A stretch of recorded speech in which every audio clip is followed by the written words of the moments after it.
네, 이슈 인터뷰 이어가겠습니다. 더불어민주당이 사법부를 향한 압박의 수위를 높이고 있죠. 조희대 대법원장을 겨냥한 특검법에 이어서 윤 전 대통령 내란 혐의 사건을 심리 중인 쥐기현 판사에 대한 의혹을 제기했습니다. 더불어민주당 서영교 의원 연결해서 자세히 들어보겠습니다. 의원님 나와 계시죠? 예, 안녕하세요. 서영교입니다. 네, 서영교 의원님. 네. 이번 선대위에서 인구미래위원회 위원장 맡으셨어요. 네, 그렇습니다. 네, 중책입니다. 우리 국내 합산 출산율 지금 0.7명 안팎이잖아요. 네, 1.5명까지 끌어올리겠다는 목표를 세우셨어요. 네. 어떻게 끌어올릴 계획입니까? 이재명 대통령 후보의 예. 직속 위원회로 인구미래위원회가 설치되었습니다. 예. 그 인구미래위원회 위원장이 저 서영교고요. 네. 이재명 대통령 후보는 인구의 문제가 가장 중요합니다. 예. 지역도 인구가 감소되면서 지방도 아주 어려운 시기에 처했습니다. 예. 대한민국 전체가 2050년 되면 소멸 위기라고 학계가 통계를 내고 있습니다. 네. 그러니 서영교 위원장께서 네. 인구 종합적인 대책을 마련해 주십시오라고 저에게 이야기했고요. 그렇군요. 예. 인구 문제는 아주 중요하고 예. 지금 상황으로는 6월 3일 대통령 선거가 끝나면 예. 이재명 대통령 후보가 대통령이 된다면 예. 인수위도 없이 대통령직을 해야 되는 상황입니다. 그렇죠. 그래서 예. 저희 정책본부 그동안 해온 여러 가지 활동들이 있는 것을 다 종합하고 예. 지금 인구미래위원회에서 그런 대안들을 빠르게 진행할 수 있게 준비해 나가야 된다. 이런 각오로 진행을 하고 있다고 말씀드리고요. 그렇군요. 예. 예, 지금 저희가 대한민국 국민 모두 다 예. 인구가 위기야.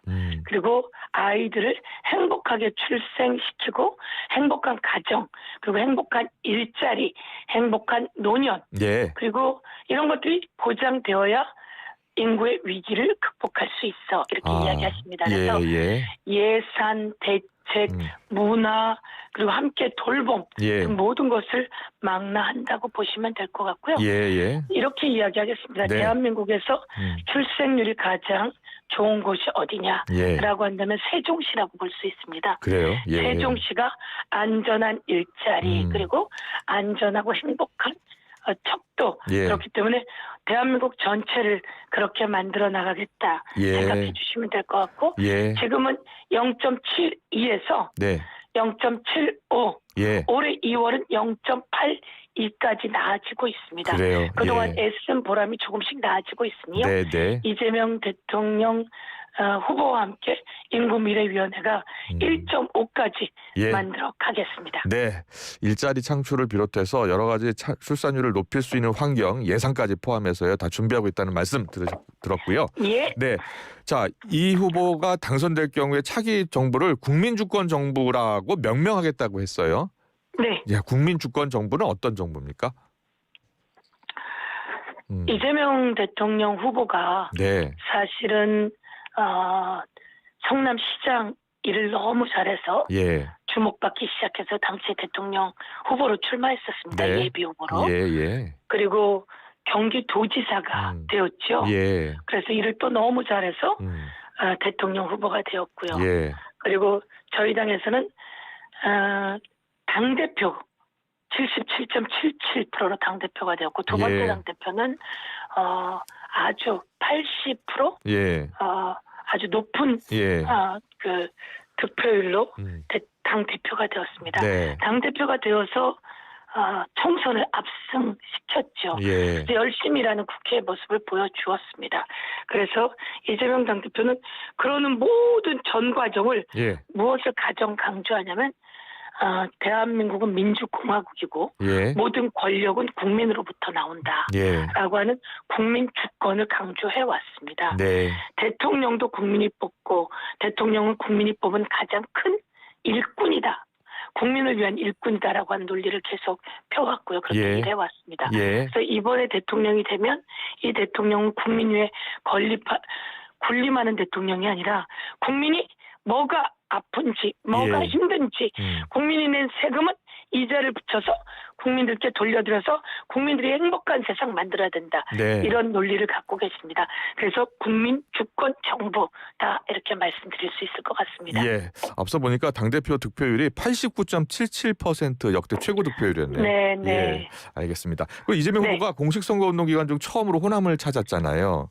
네. 그래서 이 후보가 이제 호남 지역 득표율을 90% 넘게 얻겠다라는 그런 입장인 것 같은데 어떻게 전망하세요?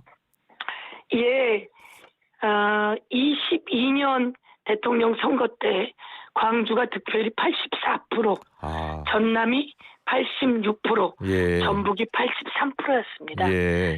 예, 지난번에 0.74%로 윤석열에게 넘겨주지 않았습니까? 예. 그랬더니 비상계엄을 하고 경제를 다 망가뜨리고 대한민국을 국방까지 흔들어 놨습니다. 네. 그래서 대통령, 좋은 사람이 대통령 되는 것, 좋은 사람이 국민의 일꾼이 되는 건 너무나 중요합니다. 예. 그래서 호남의 지난번 득표율 84%, 86%, 83%, 예. 그러니까 평균 한 85% 정도 되는데요. 예. 그 득표율을 90%까지 올려놓는다면 투표율 90%, 득표율 90% 된다면 지난번에 아픔을 극복할 수 있을 거다 이렇게 생각하고 전국이 다 열심히 투표율과 득표율을 높여야 되겠지만 호남이 그런 각오로 선거운동하고 있습니다. 예. 네. 지금 각종 여론조사 보니까 영남, 대구, 경북에서도 지지율이 29% 안팎까지 나오고 있더라고요. 네네네. 예. 영남에서도 지금 지지율이나 득표율이 지난 대선 때보다 더 높게 나올 것으로 보고 있는 거예요. 그렇습니다. 제가 대구, 경북 골목골목 선대위원장입니다. 제 지역구가 서울인데요. 서울 골목골목 선대위원장, 상임 선대위원장을 하면서도 이재명 대통령 후보께서 콕 찍어서 서영교 전 최고위원께서 경북, 대구를 이재정 의원과 함께 맡아달라 이렇게 이야기하셨거든요. 그래서 제가 경북과 대구에 총해서 벌써 3번 다녀왔습니다. 앞으로 더 다녀올 예정이고요. 그런데 대구 같은 경우에는 어마어마한 변화가 있습니다. 많은 사람들이 국민의힘 아무리 찍어줘봤자 좋아지는 거 없다. 그리고 경제는 더 망가졌다. 그 경북은 변화 발전이 없다. 이재명 대통령 후보와 더불어민주당에게 표를 주자. 젊은이들은 많이 바뀌었습니다. 그래서 변화도 있고요. 가서 그 지지하는 흐름과 분위기가 엄청납니다. 그래서 이번에 이재명 대통령 후보가 그저께 갔었죠. 가서 하는 말이 여기가 대구 맞습니까? 이렇게 물었거든요. 그래서 저희들 큰 변화가 올 거라고 생각하고 저희가 더 열과 성의를 다해서 대구 경북에 혼신을 기하겠다. 그리고 좋은 대구 경북 만들어내겠다 이렇게 약속드리고 있습니다. 네, 잘 들었습니다. 이제 이슈를 좀 물어볼게요. 지금 먼저 쥐기현 판사요. 유흥 주점 접대 의혹이요. 지금 민주당에서 제기하고 있는데 일단 중앙지법은 의혹이 추상적이라 밝힐 내용이 없다라고 했어요. 하지만 민주당은 지금 사진 공개를 포함해서 추가 대응하겠다는 거잖아요. 어떤 대응을 준비하고 있습니까? 저희가 사진도 가지고 있습니다. 사진도 가지고 있고 그리고 또 장소도 어제 언론들이 취재해서 전부 다 특정되지 않았습니까? 그래서 이것은 저희가 그 정도까지 얘기해 놓으면 법원이 움직여야 됩니다. 어제 법원 행정처장에게 이야기했기 때문에 대책회의를 대법원장을 중심으로 세워야 합니다. 그리고 이에 대해서 감찰, 징계 들어가야 합니다. 그렇지 않다면 법원 행정처와 대법원 모두 다 한통속이라고 봐야 되겠죠. 그런데 어제 공보관을 통해서 구체적이지 않다 이렇게 이야기했는데요. 구체적인 내용은 지기현이 알고 있습니다. 그리고 구체적인 내용은 지기현을 통해서 들을 수 있고요. 그리고 구체적인 내용은 이 정도 나왔으면 그냥 나왔겠습니까? 그리고 우리가 갖고 있는 자료뿐만 아니라 이게 아마 수사기관들이 벌써 그쪽 자료들을 갖고 있을 거라고 저희들은 제보를 받고 알고 있습니다. 이런 공간은 문제가 있다고 해서 벌써 여러 가지가 수사기관이 갖고 있을 거라고 보는데요. 수사기관이 대한 것은 향후 나올 수밖에 없을 것이고요. 예, 혹시 지기현 판사를 알아볼 수 있을 정도의 얼굴이 나온 그런 사진을 지금 갖고 있는 거예요?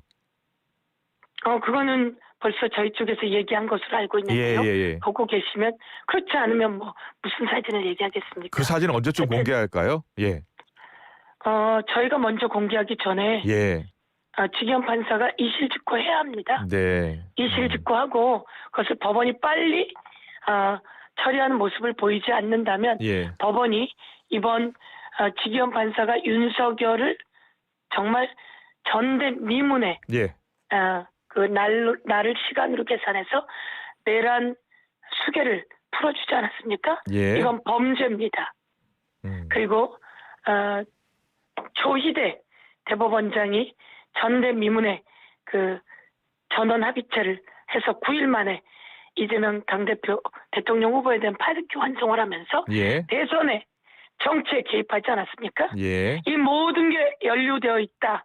저희가 이렇게 보지 않을 수 없습니다. 예. 그러니까 이것은 법원이 이에 대해서 처분하지 않는다면 알고도 처분하지 않는 거라 대한민국이 발칵 뒤집힐 내용이다. 이렇게 말씀드리겠습니다. 예. 네. 조희대 대법원장 이야기 나와서요. 조희대 대법원장 그 특검법이요. 이른바 조희대 특검법. 지금 추진해서 본회의 때 언제쯤 통과시킬 예정이고 이재명 정부가 출범하면 바로 특검으로 수사 들어가는 겁니까? 조희대 관련해서 예.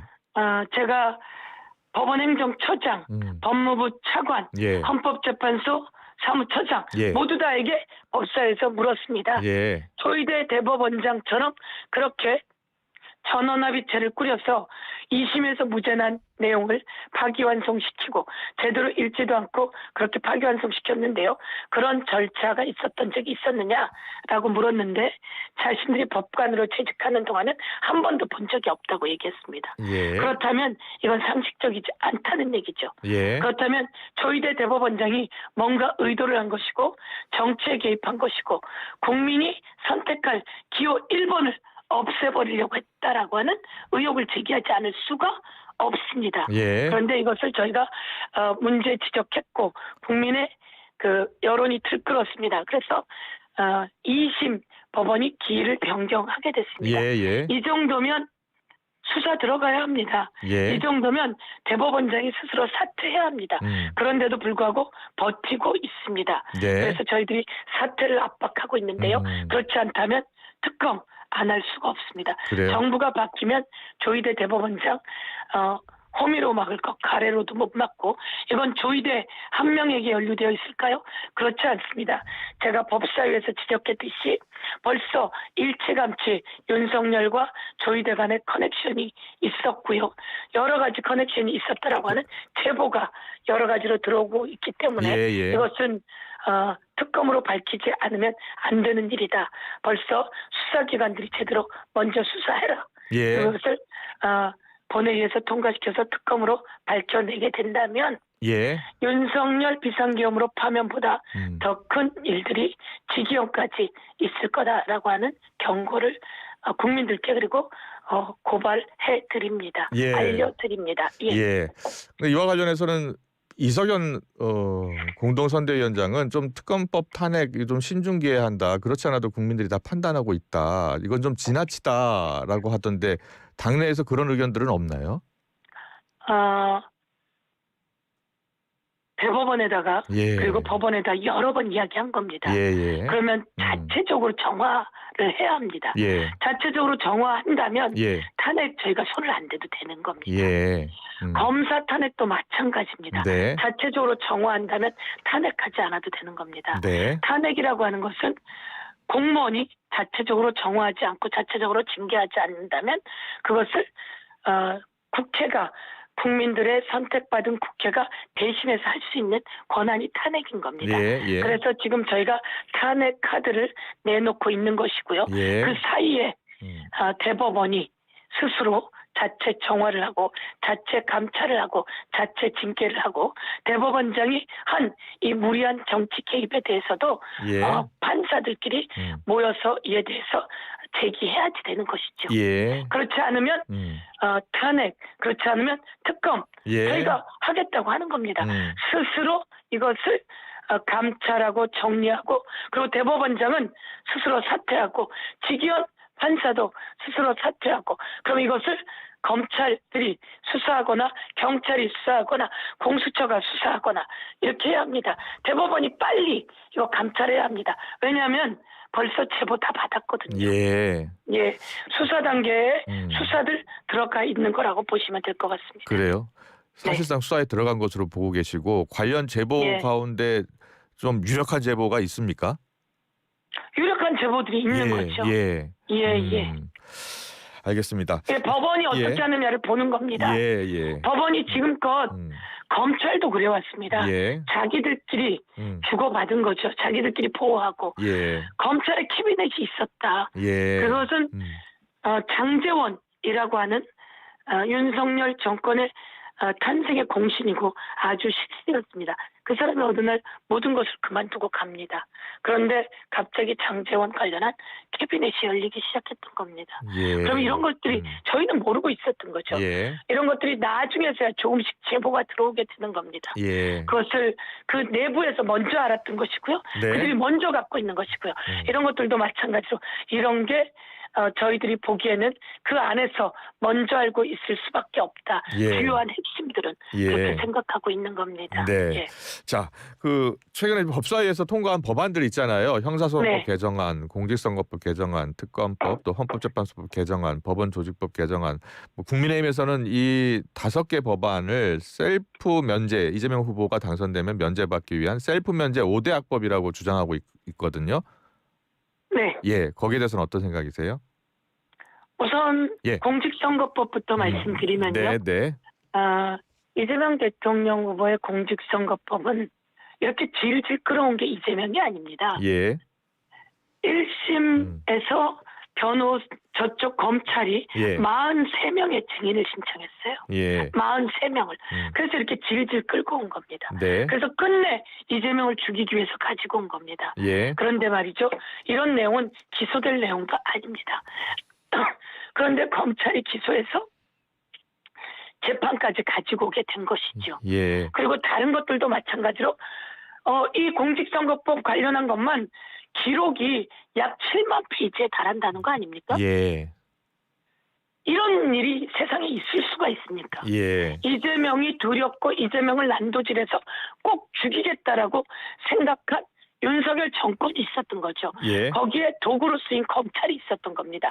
그래서 이런 걸 질질 끌고 와서 재판까지 한 겁니다. 네. 그런데 2심 재판부가 이것을 무죄로 한 겁니다. 예. 그런데 이것을 다시 3심 재판부가 파기환송했고 2심 재판부가 기일을 변경하게 된 겁니다. 예. 이런 일은 그동안 없어 왔던 일입니다.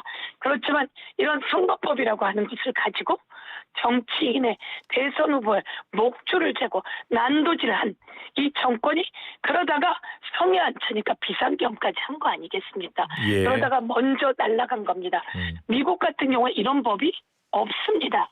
저 같은 경우에도 말 한마디를 가지고 검찰이 수사를 다 하고 그리고 저는 기록이 얼마 되지도 않습니다. 그런데 이걸 1심, 2심, 3심 전부 다 무죄를 받았지만 그 과정에서 엄청난 변호사 비 그리고 정치인으로서의 목숨이 위태로웠던 경험들을 가지고 있습니다. 예. 다른 나라에는 이런 법도 없고요. 그래서 이런 것을 지금이라도 많은 국민들이 알아야 되는 상황이 된 것입니다. 예. 그래서 지금은 그렇다면 대통령이 되면 재판을 계속 해야겠습니까? 그렇지 않지 않습니까? 나라가 국정을 제대로 운영하라고 내란 외환의 죄를 빼고는 대통령에게 더 죄를 묻지 않습니다.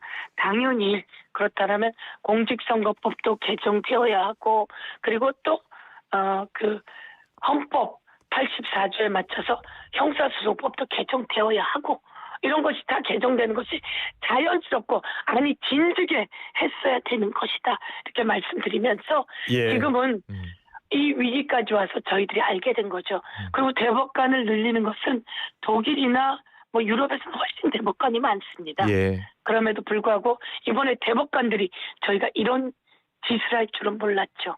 그래서 대법관 늘리는 법안도 나오게 된 것이다. 예. 이런 말씀을 드리겠습니다. 알겠습니다. 마지막 질문 드릴게요.